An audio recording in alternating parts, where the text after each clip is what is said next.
HoBNews, brought to you this week by strawberry and ice cream flavoured tissues. Gross. Welcome, Will. Thank you, Jack. I won't be using those. Welcome to HoBNews Yes. Lockdown 2 edition. First thing to talk about is an outcome from lockdown that we saw with the Lockdown 1. A lot of food outlets and restaurants and pubs and places have had to close. Yeah. But it's been great to know that people are thinking beyond their own difficulties and thinking about other people. We've had loads of donations again. We've had an incredible amount of donations. Probably too many to mention individually, unless there's a few. So we could go for Catch Corner, King's Horse, the Red Line at Bradley, the Hungry Horse. The Red Line at Bradley, Barley Mow in Milford, lots of places. Lots of beyond fresh that. stuff, which has really been brilliant. So we've been able to put that into food bags, which is brilliant. So so we are when we say we're open, we are. Well, nothing changes for us. No. When we went into lockdown 1, sorry to keep saying lockdown, we made it very COVID secure. I said the C word, sorry. Right. That's £1 I've got to put in there. You haven't paid for last week's, actually. I'm on £2 so far. Play with your watch. Thank you. And we made it very secure, and we didn't change it really because there was a lot of the disease in the homeless community, so we had to be careful. We haven't changed a jot going into this new lockdown. So if you need anything, give us a call on the number that's flashing up now, or come down to Cafe 43 Monday to Friday, 9:30am till 5pm, and we will help. Yep. So we're still here. And we've got lots of fresh stuff being donated to make our food bags and meals even better, including Vegman. Because you said you didn't know his name. Well, turns out you do know his name. It's Paul. Thank you, Paul. Yeah, so thank you, Paul, because he pops in. It goes into the food bags. It also gets put into the sandwiches and all sorts of things. So it's a really, really useful thing. And great quality food bags to be giving people fresh veg, as well as going in the meals and stuff. You know, people can take that home and cook excellent meals for them and their families. It's brilliant.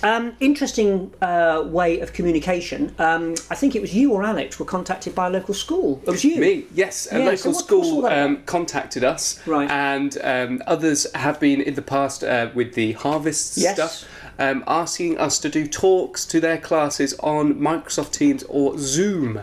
We're doing a question and answer session, I think, somewhere. I haven't done that with those pieces of software we become all too familiar with. Yeah. So if you're watching this and you are a teacher and you think your class would like to know how we're helping in these weird times, or just, winter time. It's a tough time for people at House of Bread. We can do those talks, can't we, Will? Which is fantastic. I'm looking forward to that. Two last things I've got here. One, just to sort of big up the interview we did with Alex on the campaign video. Well, yes, I wanted to big it up, but also trail that Alex will be doing a lot more on our campaign videos. If you haven't watched this week's, go back, check it out. It's probably just under this video.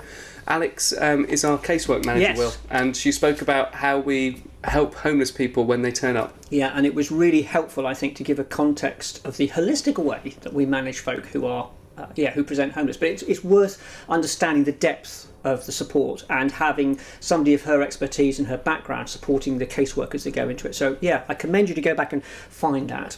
It's brilliant, and she'll be coming along and talking a lot more about how we help people in a really practical way, and describing the casework, which has always been going on at House of Bread, but Alex has been doing that for a while now, and we said, why don't you come on the videos and talk about it, because people are getting sick and tired of our faces and voices. Well, yep.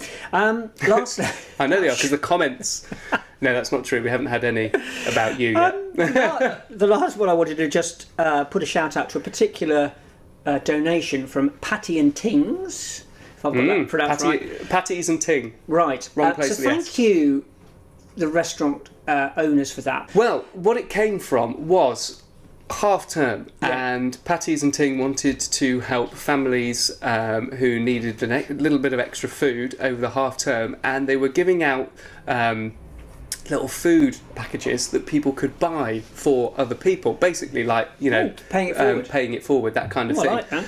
And any money that they raised that went beyond those actual packages of food, they took to one side and donated to us. And it's absolutely fantastic. Will, you go on and on about not being able to pay the bill in beans. But it's truer than ever at the moment, isn't it? Yeah, it is. And those utility costs do go up because we're doing more cooking, the lights are on longer, and I know it's not as... It is fundamental for us to exist. So if you're thinking, what can I do to support House of Bread? What I would say is maybe contact us and maybe ask us the question. Reassure yourself. Yeah. And we get a lot of stuff, so I want to empower your gift. So if you were thinking about gifting us something, please ask us first. It's not that we don't care, it's because we do care. So if you're offering something that we've got lots of, then I want to push your generosity in the right direction.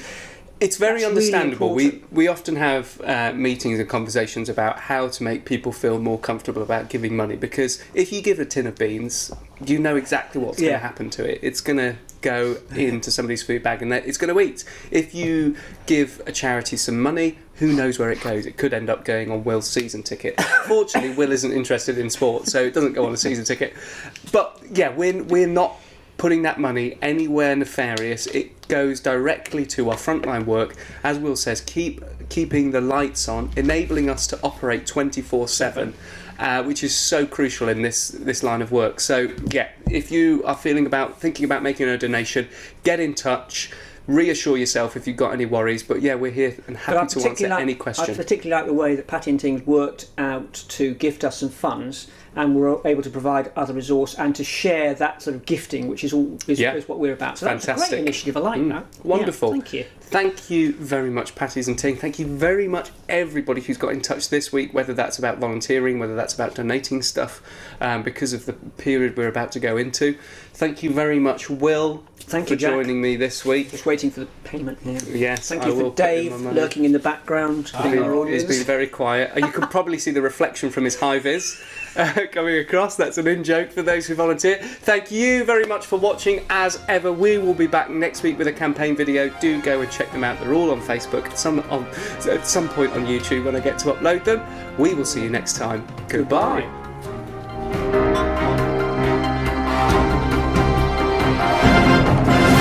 Things that people can use to supplement the things that they already got unavailable. But Will, if you got a tin of sausages or some baked beans, what would you use those potatoes and carrots for? You say they're so core, you can obviously cook up a storm. I can.